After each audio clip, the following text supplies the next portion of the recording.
Hello அக்கா. சொல்லுமா. அக்கா நான் அமிர்தா பேசுறேன். சொல்லுடி. என்னக்கா குரல் ஒரு மாதிரியா இருக்கு? என்னக்கா எதுவுமே பேச மாட்டேங்கிற? இங்க பாரு, இப்ப நீ எதுவுமே பேசலனா அப்புறம் நான் அங்க கிளம்பி வந்துருவேன். என்ன பிரச்சனைன்னு ஒழுங்கா சொல்லு. பிரச்சனைலாம் ஒன்றும் இல்லை, ஒரே குழப்பமா இருக்கு. அவரை என்னால புரிஞ்சுக்கவே முடியல. அவர் இப்படிதானான்னு என்னால ஜட்ஜ் கூட பண்ண முடியல. ஒரு நாளைக்கு நல்லா பேசுறாரு, திடீர்னு வேற மாதிரி பேசுறாரு. அக்கா நான் உனக்கு என்ன ஆறுதல் சொல்றதுன்னே தெரியல. சரி விடு, எல்லாம் மாறும், நீ தைரியமா இரு. அம்மா பூமா. சரி, நான் உங்ககிட்ட அப்புறமா பேசுறேன். சரிக்கா. பூமா. வரேன் வரேன்.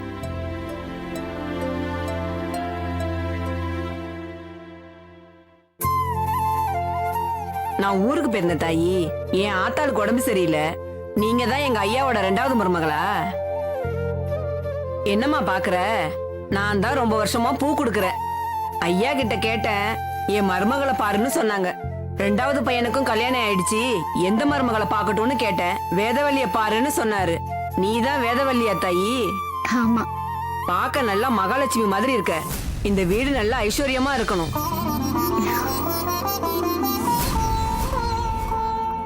வழக்கமா சாமிக்கு தான் பூ கொடுப்பேன்.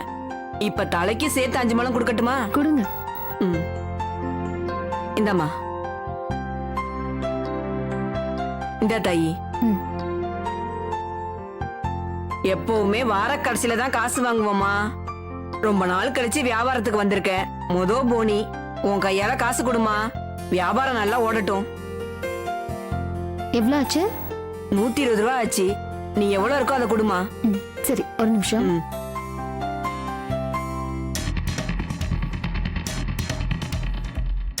வா தாயி, நீதான் மூத்த மருமகளா? லட்சுமி கடாச்சமா இருக்க. அது இருக்கட்டும். போனிங்கிறீங்க, அதிர்ஷ்டங்கிறீங்க. போனியும் காசையும் அதிர்ஷ்டமே இல்லாத ஒருத்திக்கிட்ட வாங்கினா எப்படி வியாபாரம் நடக்கும்? பார்த்தா மகாலட்சுமி மாதிரி இருக்கான்னு சொன்னீங்களே, அவளை பத்தி உங்களுக்கு தெரியுமா? 2 கல்யாணம் நின்னு போய் 3ஆவதா ஒருத்தங்கிட்ட தாலியை வாங்கிட்டு இந்த வீட்டுக்குள்ள வந்திருக்கா. போனிய அதிர்ஷ்டமான ஆள்கிட்ட பண்ணுங்க. அதை விட்டுட்டு அதிர்ஷ்டம் கெட்டவ கிட்ட போய் மகாலட்சுமி அது இதுன்னு உளறிட்டு இருக்காதீங்க. ரொம்ப நன்றி தாயி. நானே ரொம்ப நாள் கழிச்சுதான் வியாபாரத்துக்கு வந்திருக்கேன். நல்ல வேலை.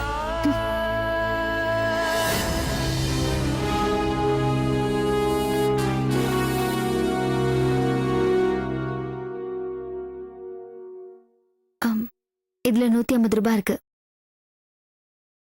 என்னம்மா? தப்பா நினைச்சுக்காதம்மா. பணத்தை கூடையில வச்சிருமா, நானே எடுத்துக்கிறேன்.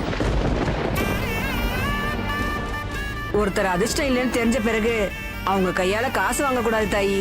மனசு கஷ்டப்படும். என்ன தப்பா எடுத்துக்காதம்மா.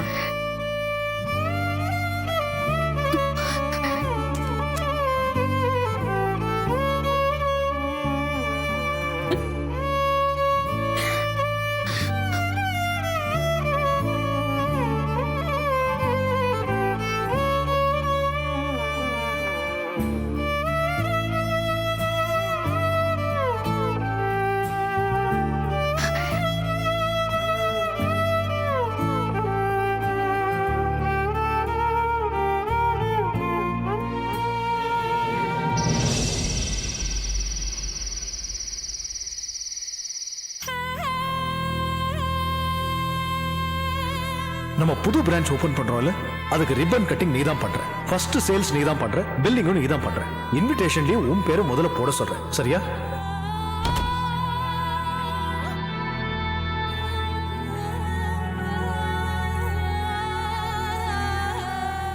கல்பனா, என்ன டென்ஷனா இருக்க மாதிரி இருக்கு? பரவாயில்லையே, நான் டென்ஷனா இருக்கேன்னு உங்களுக்கு தெரிஞ்சிருக்கேன். உங்களுக்கு புரியுதா? நீ சொன்னதானே புரியும் கல்பனா. சொன்னியா? என்ன சொன்னியான்னு கேக்குறீங்க? உங்க அப்பா கிட்ட கடை திறப்பு விழா பத்தி பேசுனீங்களா இல்லையா? ஓ, நீங்க பாக்குற பார்வையில இருந்தே பேசலன்னு தெரியுது. நீங்க பேச மாட்டீங்க, அமைதியா தான் இருப்பீங்க. பேசினா அப்பா ஏதாவது நினைச்சுப்பாரோன்னு உள்ளுக்குள்ள பயத்தோட இருப்பீங்க. நான் இந்த விஷயத்தை பத்தி அப்பா கிட்ட பேசுறேன் கல்பனா. கடை திறந்ததுக்கு அப்புறம் பேசி எந்த பிரயோஜனமும் இல்ல. புது கடை ஓபன் பண்ணதை பத்தி அப்பா இன்னும் எந்த முடிவும் எடுக்கல. ஏன் நீங்க ஒரு நல்ல நாளா சொல்லி அன்னைக்கு கடை திறக்க சொல்ல வேண்டியதானே? நீங்க என்ன சின்ன குழந்தையா? உங்களுக்கு அந்த முடிவு எடுக்க உரிமை இல்லையா? கல்பனா, கொஞ்சம் பொறுமையா இருக்கியா? பொறுமையா தான் இருக்கேன், பொங்கிக்கிட்ட இருக்கேன். சரி, நம்ம பிரச்சனைய புருஷன் கிட்ட சொல்லிட்டோன்னு நிம்மதியா இருந்த. நீங்க உங்க அப்பா கிட்ட சொல்லலன்னு கூலா சொல்றீங்க. இதுல என்ன வேற பொறுமையா இருக்க சொல்றீங்க? நீங்க சொல்றதெல்லாம் கேட்டு பொறுமையா இருந்தனா மரியாதை இல்லாத மூத்த மருமகளை ஒரு மூலையில தான் கடக்கணும். இத பாரு, நிச்சயமா சொல்றேன், அப்பா கிட்ட இந்த விஷயமா நான் பேசுறேன். எப்போ? அதுக்கு என்ன கால நேரம் எல்லாம் கூடி வரணுமா? வீட்ல இருக்கிற அப்பா கிட்ட போய் பேசுறதுக்கு ஏன் யோசிக்கிறீங்க? ஓ, ஒரு வேளை இவ்வளவு வச்சு கடை திறந்தா வியாபாரம் நல்லா வருமானு யோசிக்கிறீங்களா? உங்க அப்பா தேடி பிடிச்சிட்டு வந்த வேதவள்ளியோட அதிர்ஷ்டம் எப்படின்னு உங்களுக்கும் தெரியும், ஊருக்கும் தெரியும். இப்ப எதுக்கு வேதவள்ளி இந்த விஷயத்துல இழுக்கிற? அவளை பத்தி பேசாம வேற யார பத்தி பேசுறது? அவளால என் நிம்மதி போச்சு, மரியாதை போச்சு. என் புருஷனை பத்தி பயம் வந்துருச்சு. அவளால இந்த வீட்டுக்கு ஏதாவது கெடுதல் வந்துருமோன்னு பயம் வந்துருச்சு. பேச்ச விடு கல்பனா, புது கடையை நீ தான் ஓபன் பண்ணுவ. நான் அப்பா கிட்ட பேசுறேன். காலகாலத்துல பேசுங்க. ஏதாவது சொதப்புனீங்கன்னா புது கடை திறக்கிற அன்னைக்கு இந்த வீட்ல வேற ஏதாவது பிரச்சனை வந்துரும். அவ்வளவுதான் நான் சொல்லுவேன்.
மருமகளே, அவளா?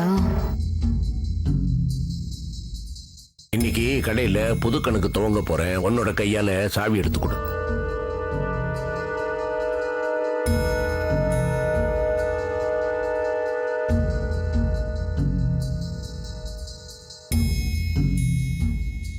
ஏமா தயங்குற? எடுத்து கொடுமா. எடுத்துக்கொடு வேதவள்ளி. உன்னோட கைராசி இந்த வருஷம் வியாபாரம் கொட்டுன்னு கொட்டணும். ஏன் இப்படி இடக்க பேசுற? மூத்த மருமகன் பக்கத்துல இருக்கும்போது நீங்க அவளை கைராசிக்காரின்னு நினைச்சு புது கணக்கு எழுத சாவி எடுத்து கொடுக்க சொல்றீங்க. நான் எப்படி சிரிச்சு சந்தோஷமா இருக்கிறது? அனாவசியமா அவசரப்படுற வழக்கம் போல. அவளை நான் சாவிதான் எடுத்து கொடுக்க சொன்னேன். உனக்கு அதே மாதிரி ஒரு நல்ல காரியம் வச்சிருக்கிறேன். அதை கேட்கிற அளவுக்கு உனக்கு பொறுமை இல்லை. எதுக்கு மாமா இந்த பொய்த்தனம்? என்ன சின்ன குழந்தைன்னு நினைச்சீங்களா? ஏம்மா எதையும் புரிஞ்சுக்கவே மாட்டேங்கிற? ஏன் மனசதான் யாருமே புரிஞ்சுக்க மாட்டேங்கிறீங்க. கல்பனா, கொஞ்சம் சும்மா இருக்கியா? சும்மா தானங்க இருக்க. வேதவல்லி, சாவி எடுத்து கொடுமா. மாமா, அவ கைராசி இல்லாதவ. புது கணக்க வேற மாதிரி ஆரம்பிங்க. என் மனசுல பட்டதை நான் சொல்றேன். இந்த பாருமா, இந்த ராசி அதிர்ஷ்டம் எல்லாம் ஆண்டவன் கட்டளைக்கு கீழ்பட்டது. எது வேணா எப்ப வேணா மாறலாம். தீதும் நன்றும் பிறர் தர வாரான்னு நினைக்கிறவன்னா வேதவெளி இந்த வீட்டுக்கு மருமகளா வரணும், பொது கணக்கு அவ கையால தூங்கணும்னு ஆசைப்பட்டது என்னோட காலமான மனைவி லக்ஷ்மி. அவளோட ஆசையை தான் இப்ப நான் நிறைவேற்றிக்கிட்டு இருக்கேன். தயவு செய்து இது புரிஞ்சுக்கிட்டு சந்தோஷமா இரு. எது உங்களுக்கு விருப்பமோ அதை பண்ணுங்க மாமா. இந்த வீட்ல நான் சொல்றது நடக்கணும்னு நான் எதிர்பார்க்கவே இல்ல. வேதவல்லி, அவ சொன்னதெல்லாம் தப்பா எடுத்துக்காதீங்க. நீங்க சாவி எடுத்து கொடுங்க. குடும்பம்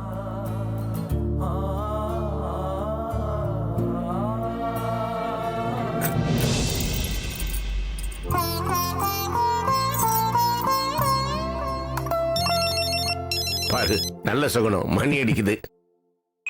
ஹலோ, சுந்தர் ஹியர். இப்படி சொன்னா எப்படிப்பா? நமக்கு தான் கன்ஃபர்மேஷன் லெட்டர் கொடுத்தாங்கல்ல அவங்க. கொடுத்ததுக்கு அப்புறம் எப்படி கேன்சல் பண்ண முடியும்? எனிவே, இதெல்லாம் இப்போ போன்ல பேச வேண்டாம். சரி இருங்க, நான் நேர்ல கிளம்பி வரேன். சரி, ஓகே, வைங்க. என்னடா சுந்தர், என்னாச்சு? அப்பா, மகாராஜா ஸ்டோர்ஸ் ஆர்டர் கொடுத்திருந்தாங்கல்ல, ஆமா, அதை மொத்தமா கேன்சல் பண்ணிட்டாங்க.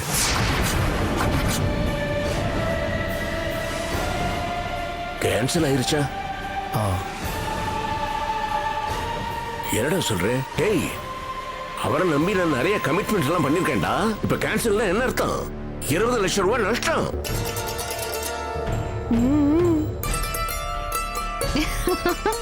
ஆஹா மாமா, உங்க மருமக கைராசி அமோகமா இருக்குதா?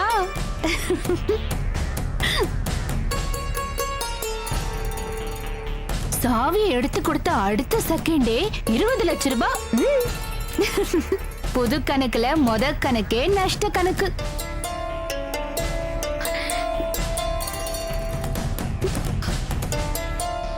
மருமகளே, என்னது இது?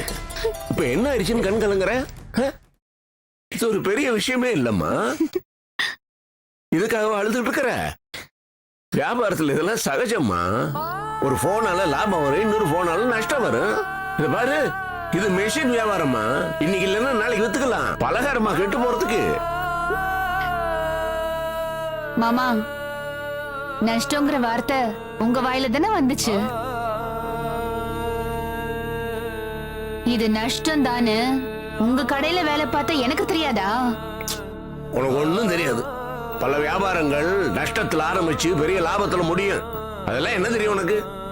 வருத்தப்படாதுமா. நெருப்புன்னு சொன்னா வாய் வெந்துடாதுமா. கண்ணை தொடச்சுக்க.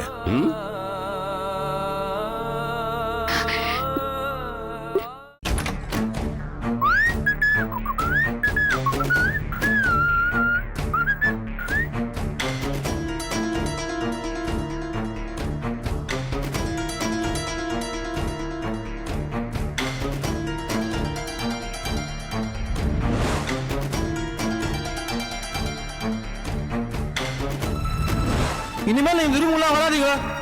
தயவுசெய்து வெளியே போவோம். லக்கேஜோட வெயிட் பண்றாங்க.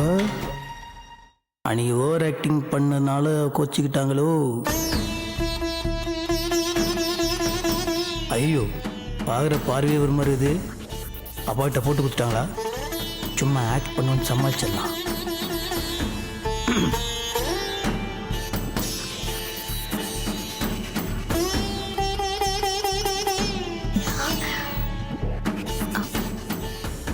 ஒரு 2-3 நாளைக்கு நான் வீட்டுக்கு போயிட்டு வரேன். மாமா கிட்ட ஃபோன் பண்ணி சொல்லிட்டேன். உங்ககிட்ட சொல்லிட்டு போலாமேன்னு வெயிட் பண்ணிட்டு இருக்கேன்.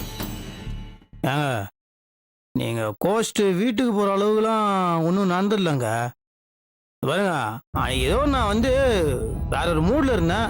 பிஸ்னஸ் டென்ஷனு, அதனால அப்படி பேசிட்டேன்.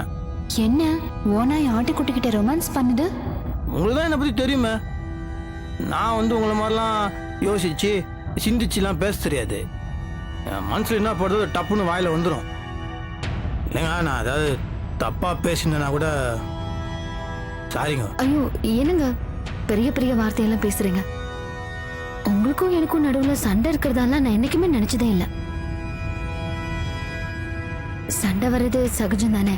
அதுக்காக கோச்சிக்கிட்டு அம்மா வீட்டுக்கு போறதுனால எதுவும் ஆகாதுங்கிறத நான் தெளிவா நம்புறேன். எனக்கு இங்க நடந்த சில விஷயங்கள்ல மனசு சரியில்லை. கொஞ்சம் தனிமையும் அமைதியும் தேவைப்படுது. தனியா உட்காந்து சில விஷயங்களை பத்தி சில பேரை பத்தி யோசிக்க வேண்டியிருக்கு. சில பேர் பத்தியா? யாரை பத்தி? வேண்டாம், நான் யார பத்தியும் பேச விரும்பல. யாரும் சொல்லுங்க. ஆ, என்ன பத்தி தான் நாகராஜ்?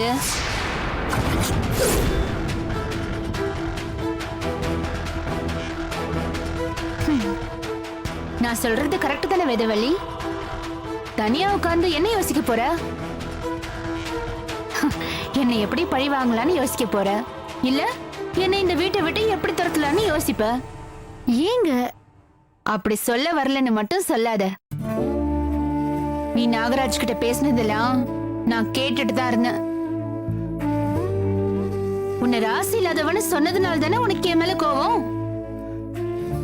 நான் உண்மைதானே சொன்னேன். உன்னோட கல்யாணம் நின்னு போய் அதுதான் எல்லாருக்கும் தெரிஞ்ச விஷயமாச்சே.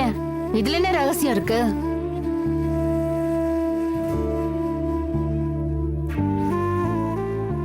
முதலா புது கணக்கு எழுத உன் கையால சாவி எடுத்து கொடுத்தா நஷ்டம் ஆயிடும்னு நான் சொன்னேன். மாமா கேக்கல. சாவி எடுத்து கொடுத்த அடுத்த நிமிஷமே 20 லட்சம் ரூபாய் நஷ்டம். இப்ப சொல்லு, நீ ராசி இல்லாதவன்னு நான் சொன்னதுல என்ன தப்பு இருக்கு?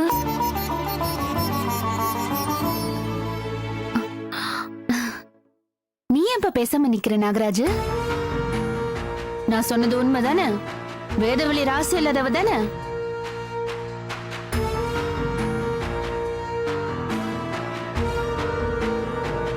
சொல்லுப்பா, இவ ராசி இல்லாதவ தானே? ஆமா, ராசி இல்லாதவ தான்.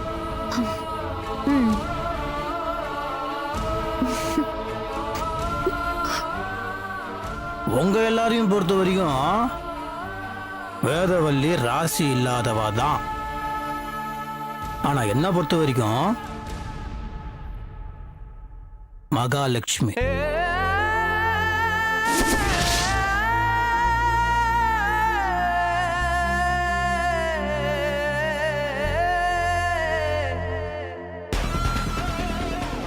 நீங்க இப்படி பேசுறீங்க? நான் நாகராஜ் இப்படி பேசுறானா? உங்களுக்கு ஒரு விஷயம் தெரியுமா?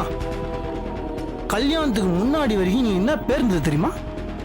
விளங்காதவன், வீணா போனவன், தண்டசோறு, குடிகாரன். வாழ்க்கை பூரா தருதலைன்னு கூப்பிட்டு எங்க அப்பா வேதவள்ளியை நான் கல்யாணம் பண்ணதுக்கு அப்புறம் தான் வாய் நிறைய நாகராஜ்னே கூப்பிட ஆரம்பிச்சாரு.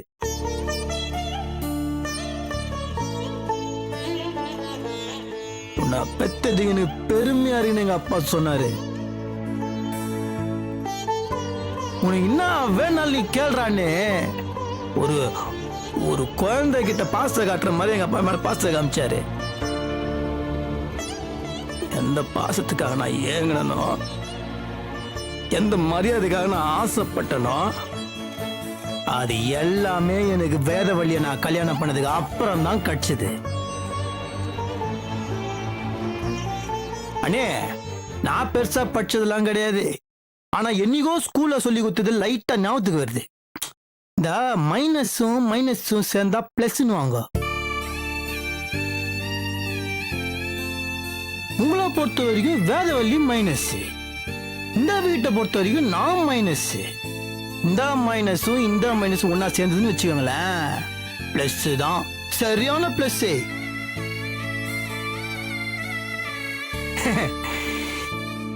இந்த அதிர்ஷ்டக்காரி கூட நான் சேர்ந்தனால அதிர்ஷ்டக்காரனா நான் மாறிட்டேன்.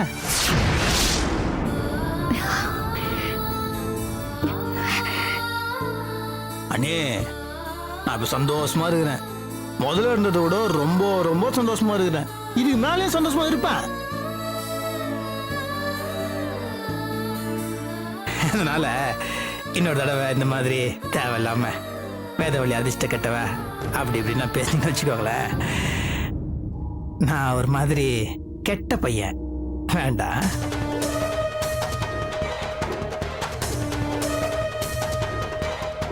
இதுக்கு மேலே நீங்க வீட்டுக்கு போயே ஆகணுமா?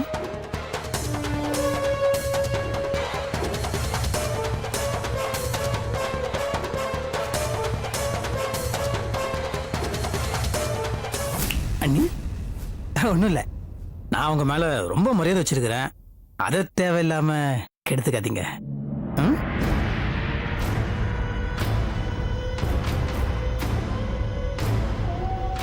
ரெண்டு பேரும் சேர்ந்து என்ன அசிங்கப்படுத்துறீங்களா? நாகராஜ், என்னடா திடீர்னு உன் பொண்டாட்டி மேல இவ்ளோ பாசம்? இந்த கல்பனாவை பத்தி உனக்கு தெரியாதுடா. இரு, நான் யாருன்னு காட்டுறேன்.